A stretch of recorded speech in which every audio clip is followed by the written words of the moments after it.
Houston Texans taking on the Kansas City Chiefs. I think there were some out there that thought, man, the Texans kind of limping into the playoffs a little bit here. They're going up against a Chargers team that Justin Herbert's been red hot really from week 7 on. Say they got Jim Harbaugh, who's an experienced, well-respected head coach in the league. And people thought, all right, well, maybe this ain't the year for the Texans.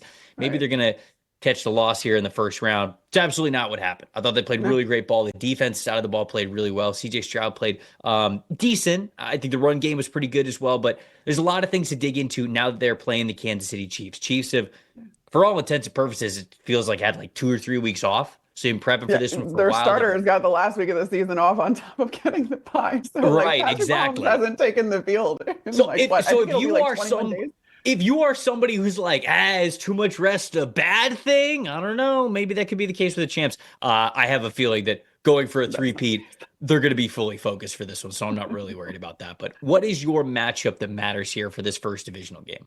Yeah, it's so interesting with all of this too, because outside of Washington, all of these teams that are still left for the divisional round are division winners. So it's really there wasn't any I guess as much parity as we thought, or too much parity. I don't know. But for this one in particular, you're right. I didn't have a lot of faith in Houston kind of advancing past the wild card round. And then you look at that all-encompassing effort by Houston last week to go on to have the right to play the defending champs. My biggest matchup, though, is going to still be this Houston offensive line against this Kansas City defensive line, because we know how good Spags is. We know how many fun things he likes to do with that front, especially all the different combinations, the stunts, where he moves Chris Jones around, all of that kind of stuff to take advantage of matchups. And the Houston offensive line has been a question mark all season long for the Texans. And then if you look at this last week in particular, 59 overall offensive grade for their offensive line, that ranked 7th among wildcard teams. 64.8 pass blocking grade in the wildcard round, also 7th. So towards, very aggressively average, I guess, if you're going to put it that way. The wildcard round, they're showing their grade was worse than their overall season average of their 66.3 overall grade. Mm-hmm. Now, CJ Stroud made up for it in certain ways. I think we still need to figure out, or CJ Stroud needs to still figure out how to slide. But he did make some plays with his legs, got some crucial first downs with his legs. He tied for the most scrambles last week with 4. That ties him with guys like Josh Allen, Baker Mayfield, Lamar Jackson, guys that are known for scrambling. But he only had an 88.5 passer rating, which ranked 9th among wildcard quarterbacks. So that was only ahead of Sam Darnold, Jordan Love, and Justin Herbert, who had some of the worst outings of their career.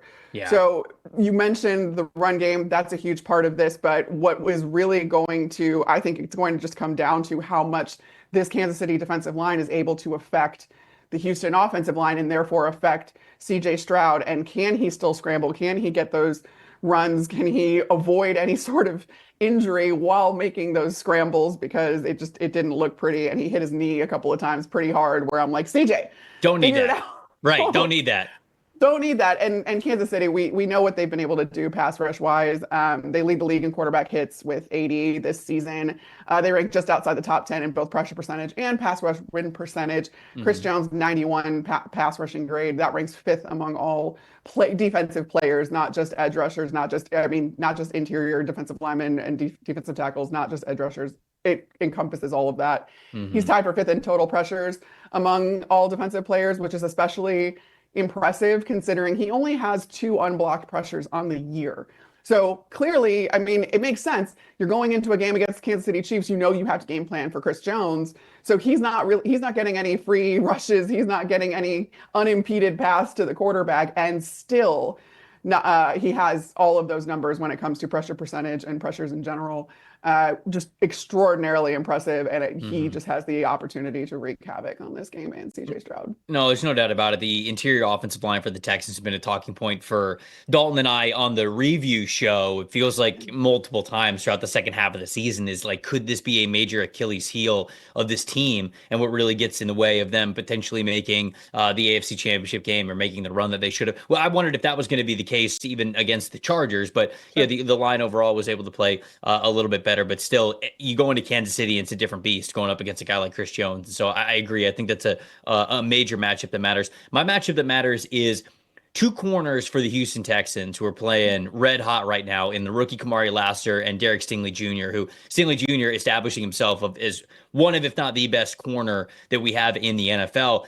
And they're on a hot streak going into Arrowhead to face Patrick Mahomes. And I think it's those two corners in particular going up against Mahomes, because to sort of set this up for you guys, Kansas City is an 8.5-point favorite. They're more than a touchdown favorite in this game. The line opened up at 7.5, and it has only gone Kansas City's way. Right. So that makes you think, all right, well, even Vegas believes that this is Kansas City's game to lose. It truly is. Well, how do you go into a place like Arrowhead on the road and upset a team like this? Well, the way that you do it is certainly you keep the best football player on the planet, or I should say the most clutch. I guess you could say best too. He's the best until somebody proves it otherwise. The best football player on the planet on the sideline in Patrick Mahomes. Right. The way that you do that is you got to run the ball really well, which I'll get to in a second. But you also have to be able to, you've got to get an extra possession. You've got to get a turnover. The Texans cannot have a 0 in the turnover column and win this football game, in my opinion. And last week you had Kamari Lassiter got himself an interception, really impressive interception. Mm-hmm. Derek Stingley Jr. got 2. And when you look at the season overall, these are two guys who, Stingley's had 4 interceptions. I believe, actually, let me pull this up to make sure that I have the correct number here. Stingley has 7 interceptions, on the year. I almost shortchanged him. 3 interceptions. That would have been bad. He's got 7 interceptions on the year, including last week. And Kamari Lassiter has 5 interceptions. Now, Derek Stingley Jr. has a higher forced incompletion percentage, so he's getting his hands on the ball a little bit more than Lassiter is. But both of these guys have an open target percentage below 40%. So it's not like it's just Derek Stingley Jr. really carrying the load of a high coverage grade for this team. Kamari has been playing really well as well, and he's been shutting people down. When I go back to my scouting report for Kamari Lassiter coming out of Georgia, it was, hey, this guy feels like he'd be a lockdown type of a defender. He didn't have the best instincts when it comes to the ball skills of really coming down with takeaways and things like that, but he is somebody who you could have a good amount of faith in to say, hey, go guard that wide receiver, make sure they don't catch the ball. And for him to have an open target percentage close to what Stingley's is, right around mid-30s, about 35, 36%, that's really impressive. And I think that showcases how good these corners are. They've got to get those extra takeaways. When you look at Patrick Mahomes in particular, for this matchup, not just an overall theme of being able to get takeaways when you're a road team. Mahomes has 15 turnover-worthy plays this season compared to just 18 big-time throws. Now, when you have that sort of an even matchup right there, you would say, wow, it's got to be a down year for Patrick Mahomes, right? Not necessarily. His 2.1 turnover-worthy play percentage is actually a career low for him. So he's actually taking care of the football at a better rate than he ever has. The big-time throw rate, though, is also a career low. So for Mahomes in particular, we know that he has the ability to make up for mistakes or be a comeback type of a player. We know that he has that ability to do that. But he hasn't done that with regularity with this specific Chiefs team this year. So if you do get that extra interception, if you do get 1, 2 and you're living, like 2 and there's almost no excuse, you better be there when when we're getting down into the fourth quarter and it's the final minutes. If you get even 1 interception though, Mahomes hasn't really had the explosive nature in this offense to be able to be like, okay, it's all right. It's 1 turnover. Who cares? We'll make up for it. We've got the explosive plays that are to come. And that makes it even more valuable for this Houston Texans team. So for me, before we get into part 2 of what they need to do here, a matchup that matters is they have to get takeaways.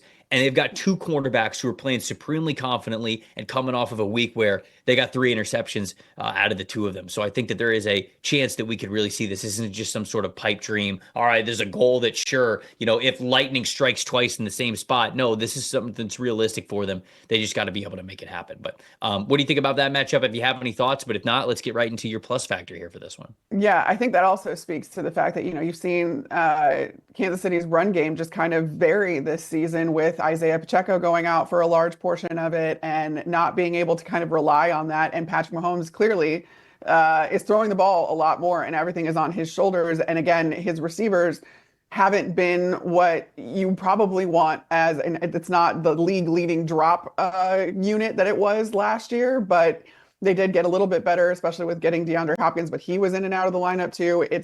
There's been a lot of inconsistency and a lot of variability with Kansas City this year. Patrick Mahomes is good enough to make up for that.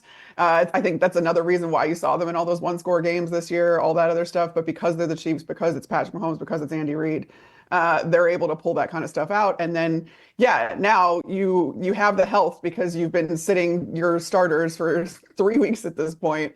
And you have Andy Reid, who completely reworks his entire playbook going into the postseason, or has a separate one for the postseason, where it makes it that much harder even to scout what the Kansas City Chiefs are going to do, because they're just not going to do what they've been doing all season. So it's going to be really interesting to see how that all plays out against some of the best corners in the league. I can't tell you how impressed I've been with Houston's secondary, or outside corners for that matter. But my plus factor is something that has mattered for Houston all year long.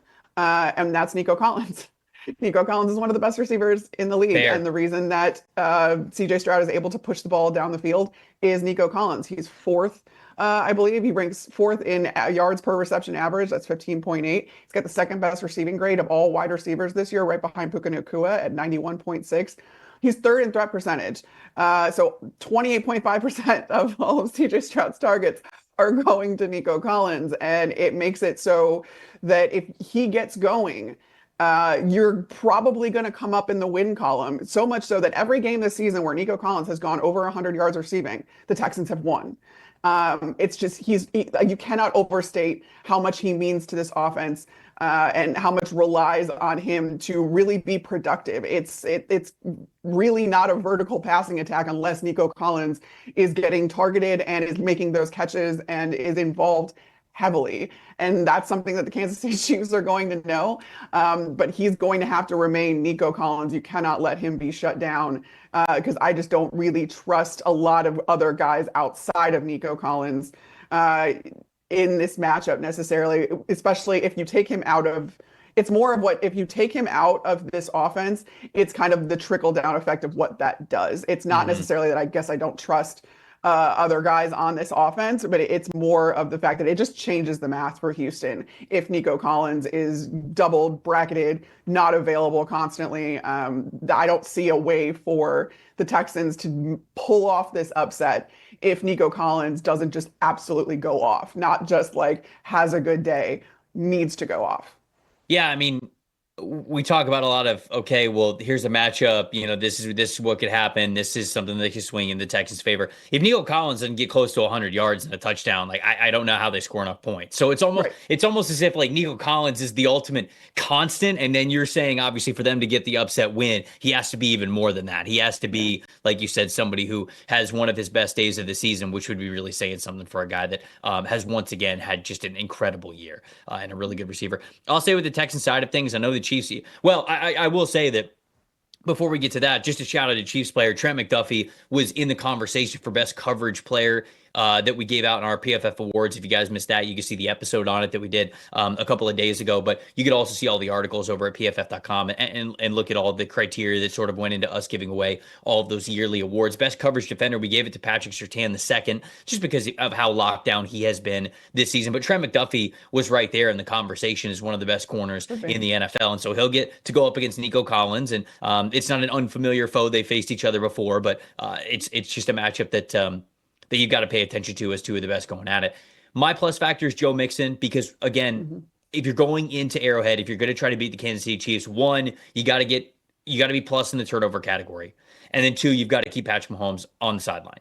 You've got to be able to run the football. And Houston Texans were able to run the football last week. Joe Mixon, 106 rushing yards and 26 carries. And specifically the second to last drive that they had, so like the icing down the game type of a drive, there were about 10 minutes left in the game. They went on a 14-play drive that started with a short CJ Stroud pass for 5 yards, and then the other 13 plays, 11 of them were designed runs to Joe Mixon, including a 17-yard Joe Mixon touchdown to cap it all off. So they were very clearly comfortable putting the game in his hands to salt that thing away, and he absolutely did. And you have to have long, sustained drives in Kansas City if you're going to win this game. So you got to be plus in the turnover category, and you got to be able to keep the football. You got to be able to convert on third down. You got to be able to run it, chew some clock, keep Patrick Mahomes on the sideline. So to me, that is my plus factor there in this game.